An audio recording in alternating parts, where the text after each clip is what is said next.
Hola, ¿qué tal? Muchas gracias por la invitación. Voy a pedir de la asistencia técnica si pueden compartir la pantalla del documento que envié. Ahí estamos, muy bien. Soy Ollanta Itzamna, voy a hablar desde Guatemala. Soy quechua entre los pueblos originarios de aquí de Centroamérica. Indicar que en Guatemala somos alrededor de 17 millones de habitantes. De eso, alrededor del 46%, según los últimos datos oficiales, el censo del 2018, nos autodefinimos como parte de pueblos originarios. Hay 4 pueblos. Está el pueblo maya, con otros 22 pueblos dentro de ellas. Ahí está el pueblo Xinca, el segundo, y el tercero el pueblo Garífuna, y finalmente el pueblo mestizo. Y cuando hablamos de la plurinacionalidad, en el caso de Guatemala, estamos hablando de los 4 pueblos. No es únicamente una propuesta, una apuesta, una idea que surge buscando el buen vivir de los originarios, sino de los 4 pueblos. ¿Qué más tenemos que decir? Pues felicitaciones porque al Instituto Morena que organiza estos espacios y a toda la audiencia que nos sigue, porque claro, en estos tiempos donde nuevas categorías como democracia participativa, como soberanía, etcétera, se van colocando en la palestra, hacer una tertulia, una conversada sobre el tema de la participación de los pueblos toma diferente matiz en comparación a lo que hacíamos en décadas pasadas, cuando el sistema neoliberal era completamente hegemónico. Y en este tiempo, pues, hay ideas de cambio no solamente en Colombia, no solamente en México, no solamente en Guatemala, está Perú, está Chile, está Honduras, ¿no? Bolivia, Ecuador vuelve nuevamente, ¿sí? Y entonces Brasil es el siguiente anuncio y entonces allí va el entusiasmo. Voy a hablar entonces del caso de la democracia plurinacional en la praxis y en la propuesta del movimiento Codeca. La siguiente diapositiva, por favor. El objetivo es eso, compartir el caminar y la práctica de la democracia comunitarias en y desde las diferentes comunidades y pueblos articulados en el movimiento sociopolítico Codeca en Guatemala. Siguiente, por favor. Esperemos que sea menos de 20 minutos. Hablarles que el Comité de Desarrollo Campesino, que por cierto su nombre, tanto como Campesino y Desarrollo, ya no es parte de su narrativa actual, surgió en el marco de la guerra interna que tenía Guatemala en 1992. Sin embargo, actualmente este comité, que prácticamente ya no es ningún comité, es un movimiento sociopolítico de alcance de país, pero también de alcance internacional, porque también es parte impulsora de Avia la Soberana, ¿no? Un espacio de articulación de movimientos sociales frente al sistema neoliberal y frente al imperialismo, etcétera. Tiene como su horizonte el buen vivir. Y en ese sentido no es ni campesino ya, porque también están los sectores urbanos, ni tampoco ya busca el desarrollo, sino ya su horizonte es el buen vivir. Como indica allí, creado en el 92, con 17 actores indocampesinos semianalfabetos. Al momento son cerca de un poco más de 600 comunidades igual indocampesinas, pero también hay núcleos urbanos organizados, ¿no? En resistencia en todo el país. Uno de los ejes principales de este movimiento por el cual creció a nivel de país ha sido justamente la lucha por la nacionalización de la energía, de la distribución de la energía eléctrica, una lucha bastante sui generis, porque en base a un artículo de la Constitución Política se desconectan del medidor, ¿sí? Se conectan directamente y le dicen a la empresa, mientras no se nacionaliza, nos declaramos en resistencia porque los cobros son abusivos, y así fue como creció este movimiento. Y en el 2018, ya que en la narrativa ideológica de las izquierdas clásicas que mencionaban los compañeros anteriormente estaba ausente estas agendas que pujaban desde abajo en contra del sistema neoliberal, en contra del patriarcalismo y sobre todo en contra de la civilidad moderna, digámoslo así, en contra del colonialismo interno. Entonces decidimos crear nuestro propio instrumento político, ¿sí?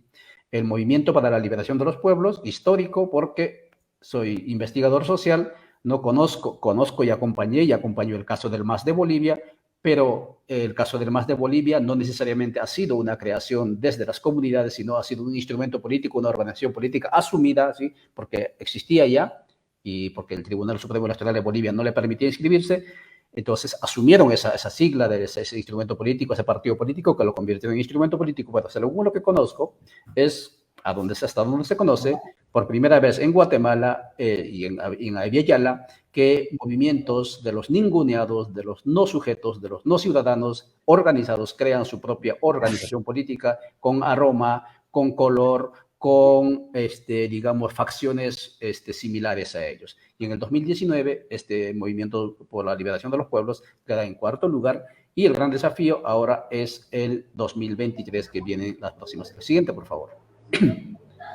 Algunas constataciones históricas para abordar el tema de, de la propuesta planteada. Uno, es falso decir que la democracia vino de Europa. ¿Sí?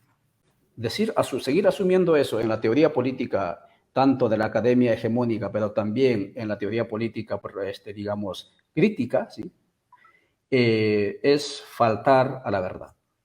Yo puedo hablar desde no tanto de la academia, sino de las experiencias familiares. ¿Sí?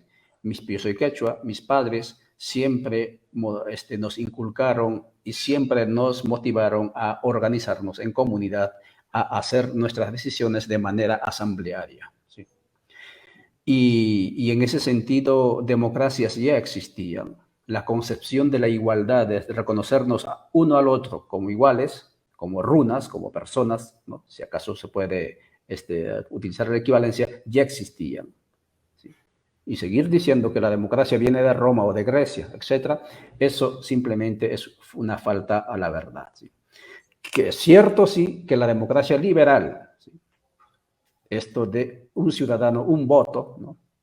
Esto de las mayorías y no tanto de los consensos haya venido de Europa, eso totalmente de acuerdo. Y entonces cuando vino esta democracia, digamos, liberal, ¿no? Y se constituyó como las repúblicas bicentenarias, coloniales para nosotros también, como originarios, como hegemónicas, entonces olvidamos la orientación hacia la comunidad y nos dirigimos hacia la construcción de la sociedad. En el fondo, esto creo que es un tema súper interesante en el proyecto político que nos planteamos. ¿Buscamos la sociedad o buscamos la comunidad? Eso fue un debate, no es tampoco de los francesitos esto, ¿sí? Comunidad, sociedad, no. Esto también ya estuvo en nuestros, digamos, en nuestro bagaje, ¿no? De tradiciones milenarias.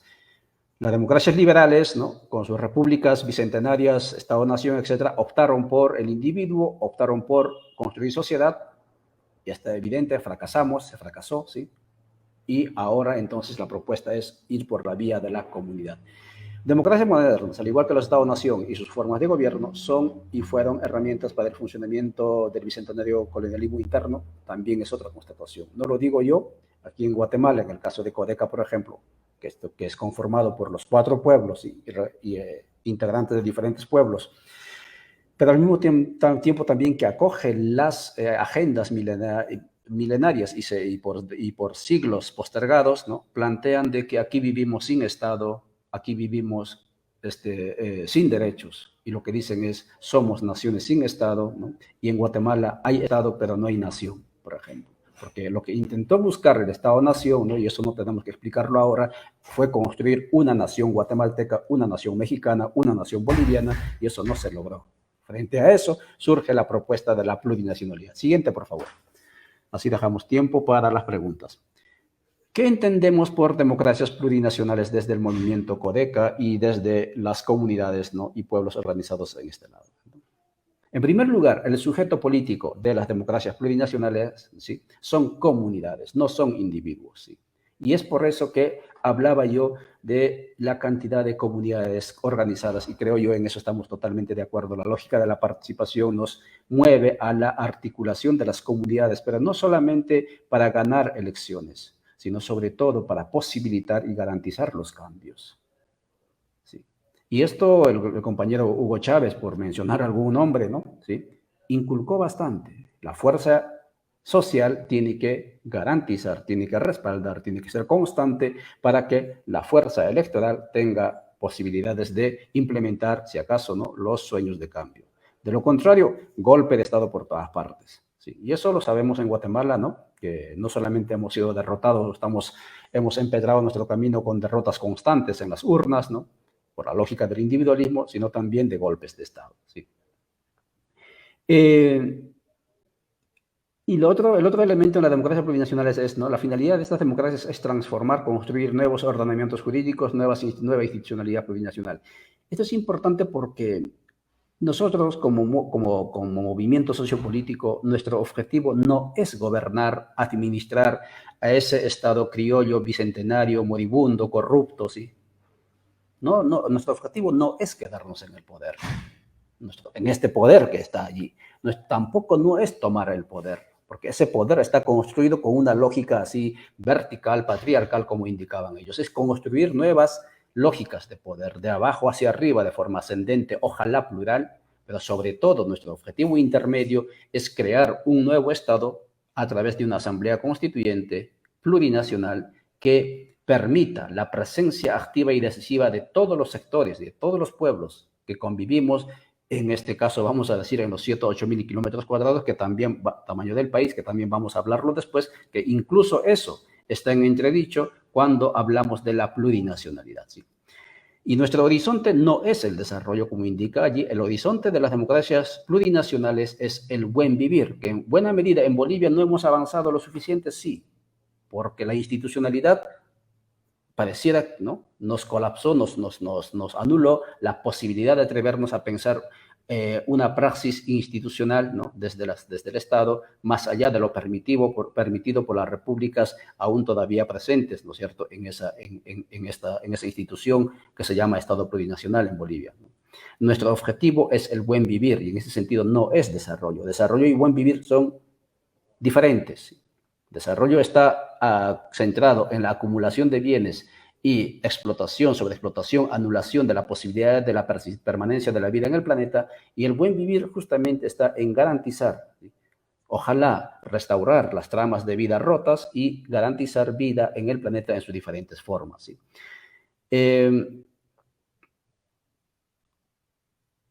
Y claro, el bienestar a la madre tierra. Y finalmente, ¿no?, en esta estampa lo que coloco es: estas democracias no están enjauladas en el nacionalismo metodológico propio de las democracias liberales. Eso creo que es importantísimo para mí, como alguien que lleva un pasaporte, ¿no?, y una nacionalidad, pero también a la audiencia, ¿sí?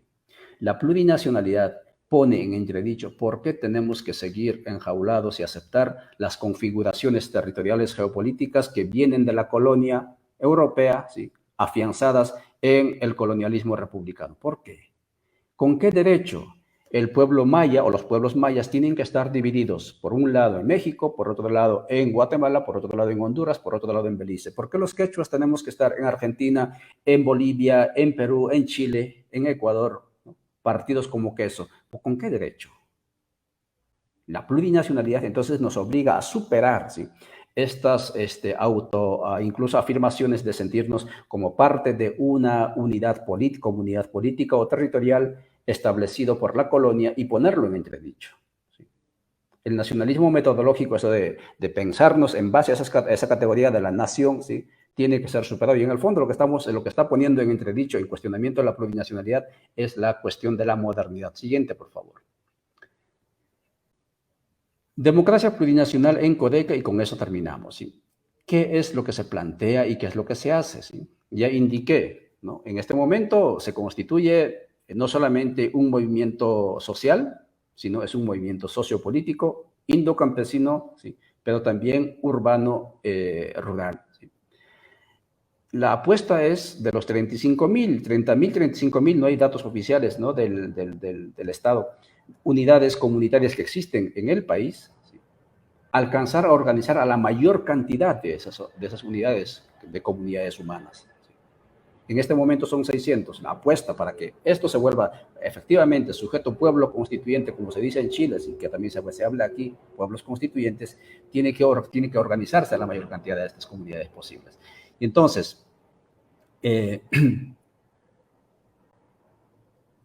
nuestra apuesta principal es por la organización, articulación de comunitaria para la consolidación del sujeto constituyente. Y aquí es importante indicar que las compañeras, ¿no?, y los jóvenes, nuestros hijos, son los actores, por mencionar así, principales de los núcleos que dinamizan el proceso constituyente. Es verdad que en Guatemala todavía no hemos llegado a la convocatoria de la Asamblea Constituyente. El objetivo es ganar elecciones y si se logra por esa vía, o si no, por vía del Congreso, ¿no? Cuando se tenga la mayoría que indicaban, hacer la consulta popular para que vayamos a una nueva Asamblea Constituyente plurinacional y establecer nuevas reglas de convivencia en el país, nuevos derroteros en el país. Pero ¿quiénes están impulsando eso y quiénes lo van a impulsar? En buena medida son mujeres y jóvenes. El movimiento Codeca tiene su movimiento de juventud plurinacional, se denomina, si se autodenominan, están todavía en este momento en el área rural, todavía no se ha entrado a nivel de jóvenes hacia la zona urbana. Hay movimiento de mujeres que también con la misma lucha de la constituyente, por eso la candidata anterior ha sido mujer, la actual diputada, única diputada, ¿no? Muy a pesar que quedó en el cuarto lugar, es mujer, ¿sí? Indígenas ambas, ¿no? Aunque no es etnocéntrico, ¿no? Acababa de hablar el tema de la presencia de nuestros hermanos mestizos, ¿no? Nuestra principal metodología es la asamblea. No es posible transitar del individualismo liberal, ¿sí?, occidental hacia la construcción de la comunidad si seguimos afianzándonos en esta lógica de la representación incluso de los partidos. En el movimiento Codeca no lo llaman partido a su organización política, lo llamamos instrumento político, herramienta de lucha, ¿sí? Y los compañeros de Morena que han estado con nosotros en las anteriores elecciones aquí en México conocen y han comido con nosotros debajo de los árboles de cacao, pateando tierra en asambleas y gracias también por ello y conocen de lo que estamos hablando si acaso nos escuchan. Nuestra mística es la resistencia, transformación, transformadora multidimensional, es decir, les decía, una de las acciones de resistencia que motivó que el movimiento Codeca creciera y luego ellos pensaran en crear su propia organización política fue el alto costo de la energía eléctrica. No nació con esa lucha, pero esa lucha se agregó. Y esa lucha fue que centenares, ¿sí?, de usuarios se organizasen en grupos, convocasen a algunos miembros de Codeca que ya estaban en ese momento para que se organicen, les ayudasen a organizar, etcétera. Y empezó así con la resistencia frente a la energía eléctrica. Me desconecto, me conecto directamente y no pago a la empresa mientras no se nacionaliza porque tengo derecho a la resistencia según el artículo 45 de la Constitución Política de la República. Así fue el acto de la resistencia. Y luego se fue reflexionando y se asumió que nuestra resistencia transformadora, es decir, no solamente decir no, sino también decir qué es lo que proponemos, fue también abarcando otros ámbitos. Por ejemplo, en el movimiento Codeca no se censura brutalmente el consumo de la comida chatarra, por ejemplo. ¿Sí? En el movimiento Codeca se censura brutalmente el uso y el consumo de agua embotellada. ¿Sí?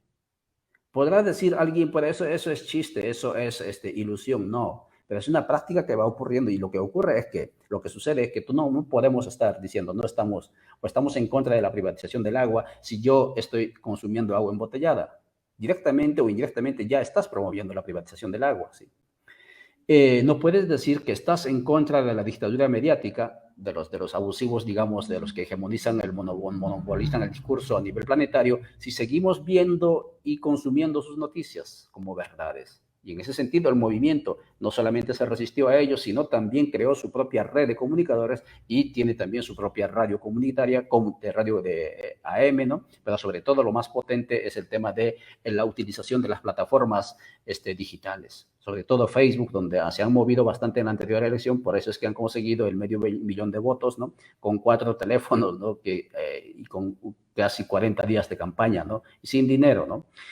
Y otro tema es el horizonte, hacia dónde apunta, es el tema de apuntamos hacia el buen vivir, ¿sí?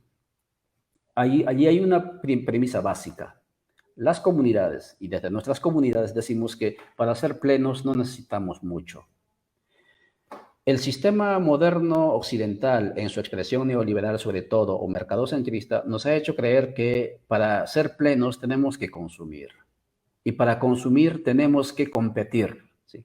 Porque no todos vamos a poder conseguir la cantidad de dinero que necesitamos para consumir y tampoco vamos a consumir todos los productos. Tenemos que consumir los productos que va saliendo del mercado como moda. Esto para nosotros es altamente suicida. No es posible seguir en esta lógica. El planeta se está acabándose. Y en ese sentido, el movimiento Codeca no busca convertir a los 17 millones de guatemaltecos en ricos o integrantes de la clase media. Claro, esto es una utopía, seguramente que sí, pero cuando ya vivimos en el campo, o los que hemos estado en las zonas urbanas, hemos optado por retornar y reencantarnos con la tierra y comenzar a sentir tierra en las uñas, y entonces sí podemos decir que sí es posible comenzar a educar a los nuestros, a nuestros hijos, y que sientan, que sueñen con esto, para superar las ilusiones de la modernidad, que por cierto no toda la modernidad es perversa, pero sí nos ha llevado, digamos, en estos últimos años, ¿no? 400, 500 años, a donde nos ha llevado. Y finalmente, una de nuestras batallas es la batalla electoral, y en eso estamos, por eso estoy seguramente también como parte del movimiento presente en esta pantalla, porque si no le apostamos a la lucha política electoral para llegar a los espacios de decisión y construir nuevo ordenamiento jurídico, nuevo sentido político, nuevas instituciones, simplemente estamos en el culturalismo. Y el neoliberalismo ha sido potente en convertirnos a los indígenas no solamente en sujetos, digamos, o reproductores culturales, sino sobre todo en culturalistas. Y en ese sentido, como quechua, como indígena y como parte de un movimiento de los subalternos, nuestra apuesta necesariamente es político-electoral, aunque esa no es nuestra meta. Muchísimas gracias por este tiempo, y ahí voy dejando esta tertulia.